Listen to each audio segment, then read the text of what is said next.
All right, today we are dropping anchor right in the middle of London, a city that's been around for, what, 2,000 years? Just about. And it's a place that's constantly changing, but, you know, somehow holds on to all that incredible history. So that's our goal today. We want to give you the essential facts that really make London, well, London. Exactly. We'll look at everything from its Roman roots to its modern role as a global capital. We'll cover engineering, royalty, and why you can hear over 300 languages on its streets. By the end of this, you should have a really solid handle on what makes this city tick. So let's start at the very beginning, the foundation. You have to go back to the Romans. Around 43 AD, they founded a settlement and called it Londinium. And what's wild is how small that original settlement was. Oh, incredibly small. That core area is still known as the City of London, but most people just call it the square mile. Because it's literally about a square mile inside. Yeah, pretty much. And that tiny ancient patch of land is still the absolute financial heart of the entire UK. It's pretty amazing. That kind of endurance is staggering. But it hasn't been an easy ride. The city has been through some major disasters. It really has. I mean, Ah. you have the Great Plague, and then almost immediately after, the Great Fire of London in 1666. Which just devastated the city. Completely. But that fire, as terrible as it was, basically hit a reset button. So much of the old city was timber, highly flammable. So after the fire, they made some big changes. A huge one. The most important decision was to rebuild with stone and brick. It was a safety measure, obviously, but it totally changed the look and feel of the city forever. And you can still see that history layered on top of itself today, right? Oh, absolutely. You can be walking down a street and see a section of the original Roman wall. No way! Yeah, just sitting there, right next to a super modern glass skyscraper. It's that direct contrast that's so unique to London. And none of this, the growth, the rebuilding, would have been possible without the river. The River Thames, it's the city's lifeblood, always has been. It stretches about 215 miles. Back in the day, it was basically the main highway. It was the main artery for trade, for everything. Yeah. It's how London became so wealthy. And the river itself has this really interesting quirk, its tidal. Twice a day, the water level rises and falls by several feet, which, creates some pretty serious challenges. Right. Especially with the risk of storm surges coming in from the sea. How do they manage that? That's where a massive piece of engineering comes in. The Thames Barrier. I've seen pictures of it. It looks like something out of a science fiction movie. It kind of does. It's one of the largest movable flood barriers in the world. It has these huge gates that can rise up out of the riverbed to block the tide. So it's basically a giant wall to protect the city from flooding. That's exactly what it is. And it's been used dozens and dozens of times. It's a constant reminder that this ancient city needs cutting-edge tech just to survive. Okay, so from ancient foundations to modern engineering, let's shift to some of the sites everyone knows, the iconic landmarks. When you think of the London skyline, you probably picture that famous clock tower. Big Ben. Well, here's a classic trivia fact. Big Ben isn't the tower, or even the clock. It's the name of the massive 13-ton bell inside the tower. Ah, okay, so we've all been getting it slightly wrong. Pretty much everyone does. And right next door, you have Westminster Abbey. Which is just packed with history. This is where the coronations happen. Every single one since 1066 with William the Conqueror. The continuity in that one building is just mind-boggling. And for a more modern view. You'd go on the London Eye. It's that huge observation wheel on the South Bank.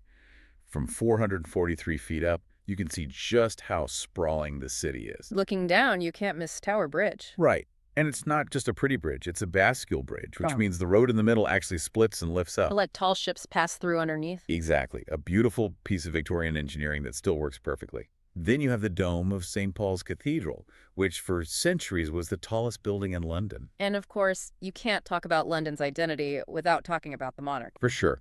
And the center of that world is Buckingham Palace, the monarch's official residence. And there's a little trick to know if the king or queen is actually there, right? Yep. You look at the flagpole. If the special royal standard is flying, it means the monarch is in residence. If it's the Union Jack, they're not. And that's where you see the changing of the guard. Right outside the gates. The soldiers in the bright red tunics and tall bearskin hats. It's pure ceremony, but it happens like clockwork. Now, what about the Tower of London? It has a bit of a darker A reputation. much darker one. I mean, it's been a fortress, a royal palace, but it's most famous for being a prison. A lot of famous figures ended up there. A lot of people were imprisoned and even executed there. It's soaked in history and quite a few ghost stories. But today it has a very different job. A very secure one. It holds the crown jewels. We're talking about the coronation crowns, scepters, everything, all under incredibly tight guard by the yeoman warders. The ones people call the beefeaters. That's them. So you have all this history and tradition, but a city this big needs to move. How do millions of people get around? Well, London was a pioneer in public transport.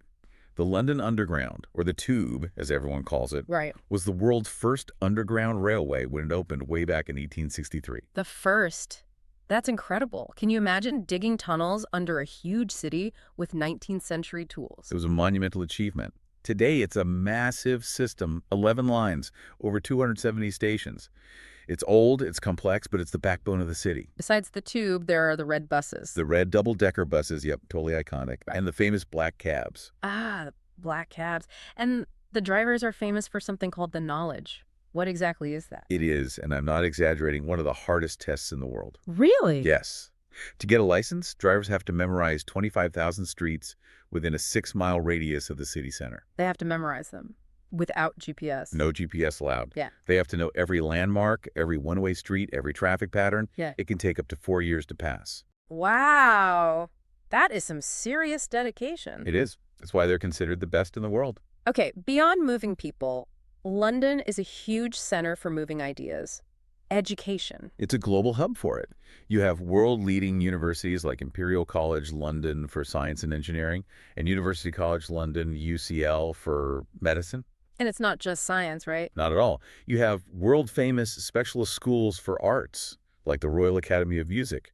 Students come from all over the world. And all that knowledge is stored somewhere. A lot of it is. The British Library is just immense. By law, it gets a copy of every single book published in the UK and Ireland. Every book. Every single one. It's one of the largest library collections on the planet. That's amazing. And that spirit of sharing knowledge extends to the museums. It does, and this is a key point. Yeah.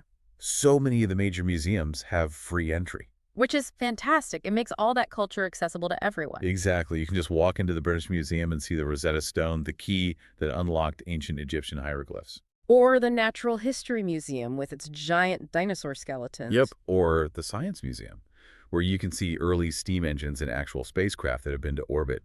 They're incredible resources. Okay, let's talk about the people who live there. What strikes me most about modern London is just how diverse it is. It's one of the most multicultural cities on Earth. Yeah. The numbers are staggering. In London today, people speak over 300 languages. 300, that's hard to even comprehend. It is, and it creates this incredibly vibrant culture. You feel it through the food, the music, the festivals. Can you give us an example? Sure. Every summer you have the Notting Hill Carnival, which is this huge, amazing celebration of Caribbean culture. It takes over the streets. Yeah. Or you can go to Chinatown any day of the year for incredible food. So with all those people, it must feel incredibly dense. It is, but London has a secret weapon. Green space.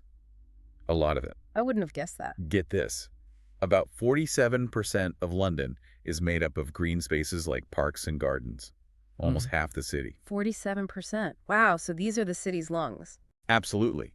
You have huge parks like Hyde Park with its Serpentine Lake, or Regent's Park, which is actually home to the London Zoo. And I've heard about the pelicans in St. James's Park. They're real. They've been there for hundreds of years, a gift from a Russian ambassador.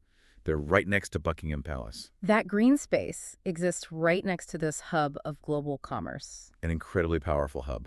The square mile we talked about earlier is home to the Bank of England. Which manages the entire country's money supply. Right, and sets interest rates. Yeah. And then you have the London Stock Exchange, where billions of pounds worth of shares are traded every single day. So finance is a huge driver of the economy. Massive. Finance and tourism are the two biggest engines supporting millions of jobs. We can't finish without mentioning sports. It's a huge part of the culture. Oh, it's an obsession. Football is king. You have giant clubs like Arsenal and Chelsea, and of course, Wembley Stadium, the home of English football. But it's not just football. No, every summer, the world's eyes turn to the Wimbledon Championships. It's the oldest and most prestigious tennis tournament in the world. And the city hosted the Olympics not too long ago. The 2012 Summer Olympics. And that legacy means there are world-class sporting venues all over the city that are still in use today. And finally, if you just want to shop. You're at one of the best places in the world. You've got Oxford Street, which is probably the busiest shopping street in Europe. And then there are more unique spots. Definitely. You can go from the ultra-luxury of Harrods to the punk and vintage stalls at Camden Market, or go to Borough Market for some of the best fresh food you'll ever taste. There's something for literally everyone. So when you put it all together, London is this incredible mix of 2,000 years of history right alongside this hyper-modern, diverse, global city. Yeah, its past is always shaping its future. Yeah. The city's ability to solve problems, whether it's building the Thames Barrier to stop a flood or digging the world's first underground railway to move people, that's what keeps it at the center of the world. So here's something to think about. Given London's long history of massive engineering projects to survive, like rebuilding in stone after the Great Fire or constructing the Tube and the Thames Barrier, what do you think is the next great challenge this ancient city will have to engineer its way out of in the next 50 years? Something to ponder. Good luck with your studies.